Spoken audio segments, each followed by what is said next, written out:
Sabi nga ni Kuya Elmer, pag uwi niya, wala si Lucille, hinahanap mo pa dahil nag-inom. Nung umpisa naman, ang samahan ninyo, maayos naman po, Mang Elmer. Eh, ma'am, kasi pag buhay ko galing sa anak buhay ko, yung mga anak, nagkakalat. Saan daw po ang mga anak nyo? Sa kalsada, wala pang ligo-ligo. Siya andun sa mga walang inom, tungit. Andun sa tungit. Isang linggo na kayong hindi umuwi. 1 linggo na po. Okay. So, saan po kayo umuwi? Sa kanya.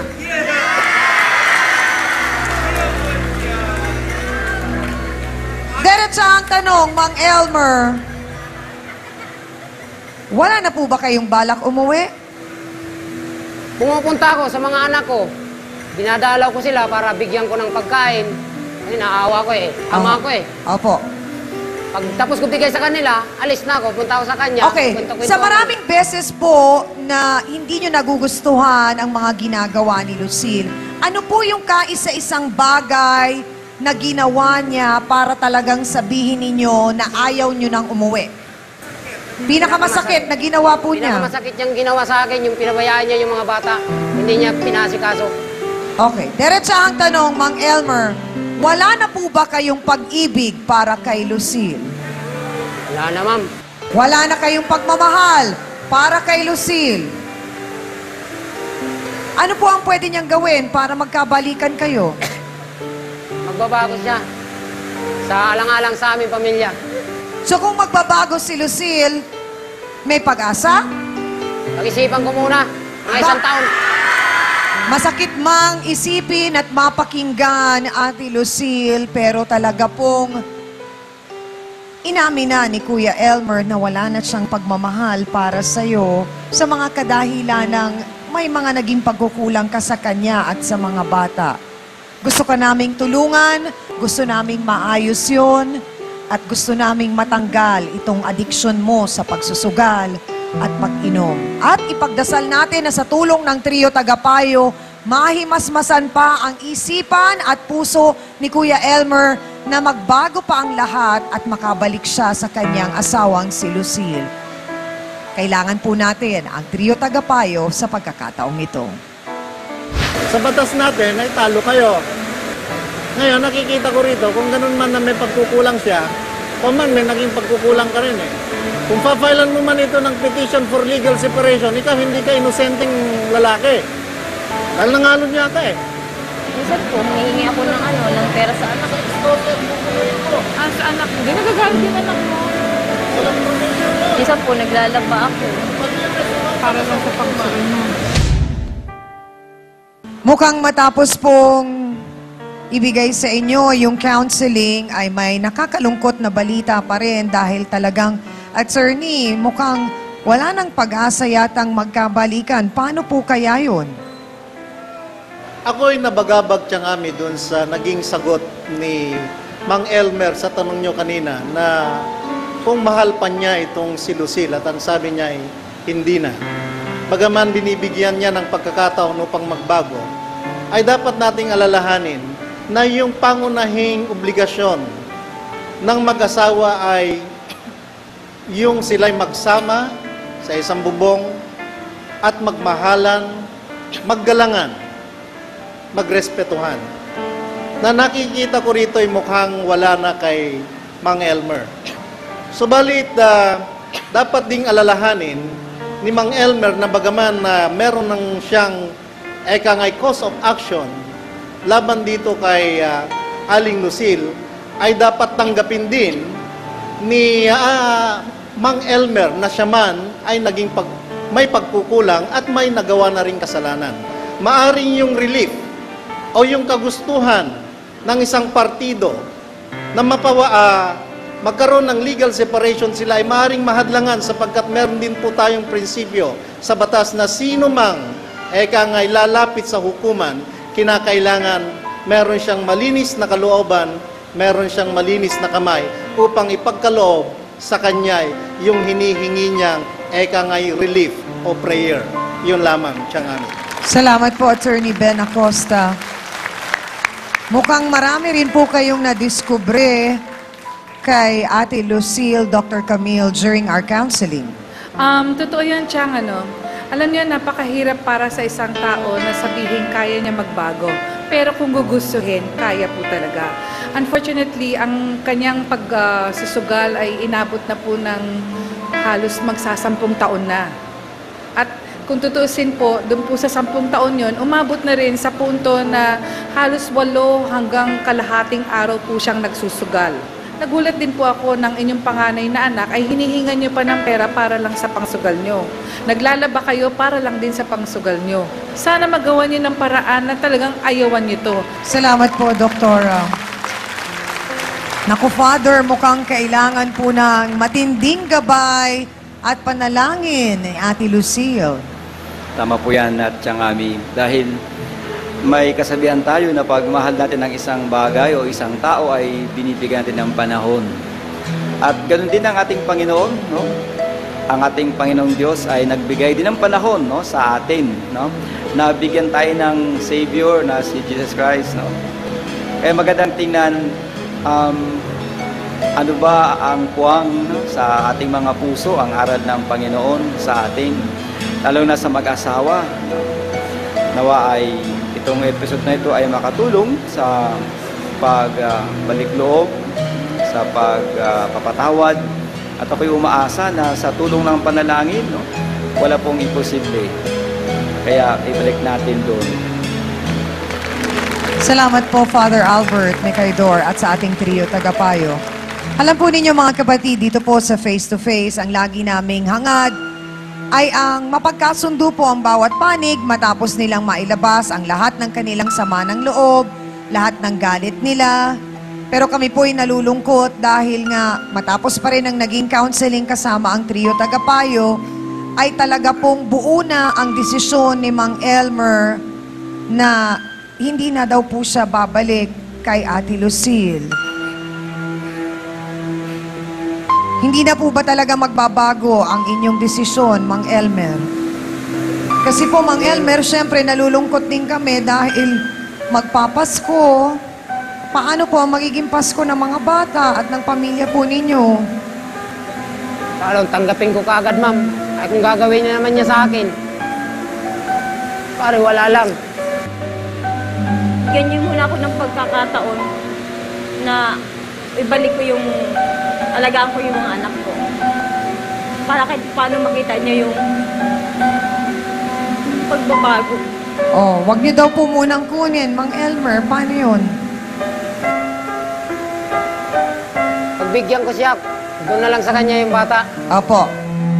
Dalaw-dalawin ko na lang. Kung makita ko siya magbago, baka mahulog naman yung loob ko sa kanya. Eh, paano po si Aling Nene? Parang mangyayari. Diyan lang siya? Hindi. Mag-usap na lang kami ng masinsinan. Pero talagang hiwalay na ba kayo, Mang Elmer, ni Lucille? Talagang hiwalay na ang puti sa dikolor? Wala na?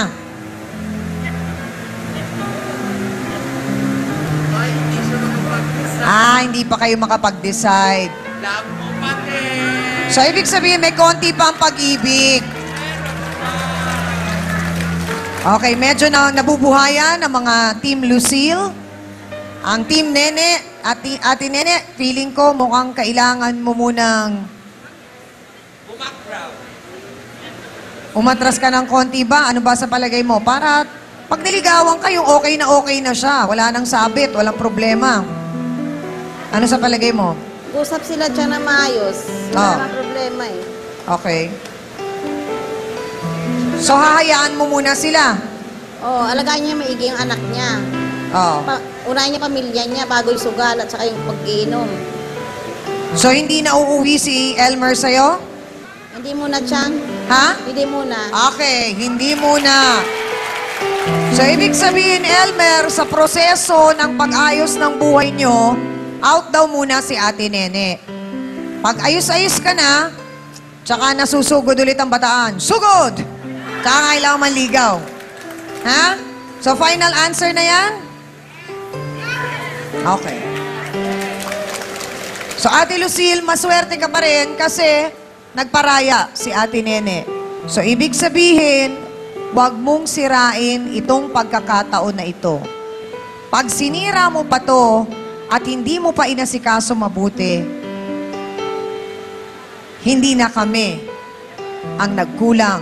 Hindi na si Mang Elmer ang nagkulang, kundi sino, Ate Lucille?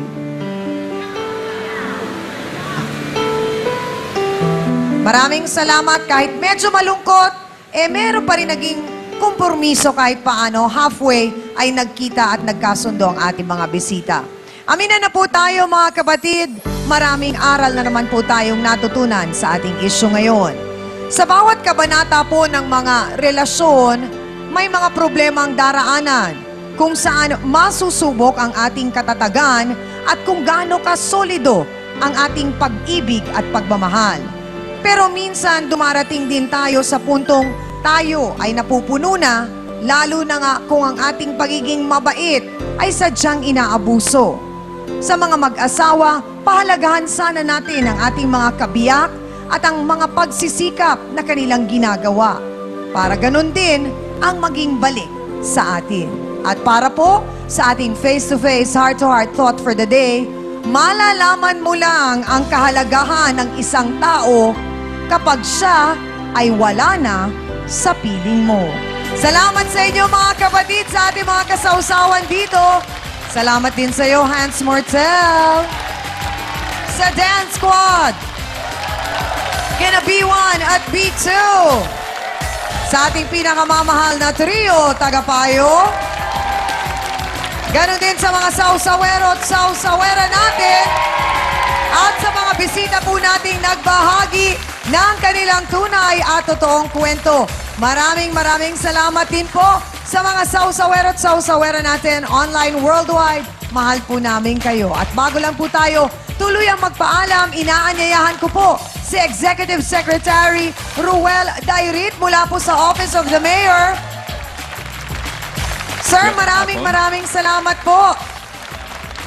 Tanggapin mo ang aming munting memorabilia galing sa Magalang. Aba, naku, magugustuhan po ng mga anak ko ito. Maraming salamat po, sir. At maraming salamat po sa pag-imbita nyo sa amin dito.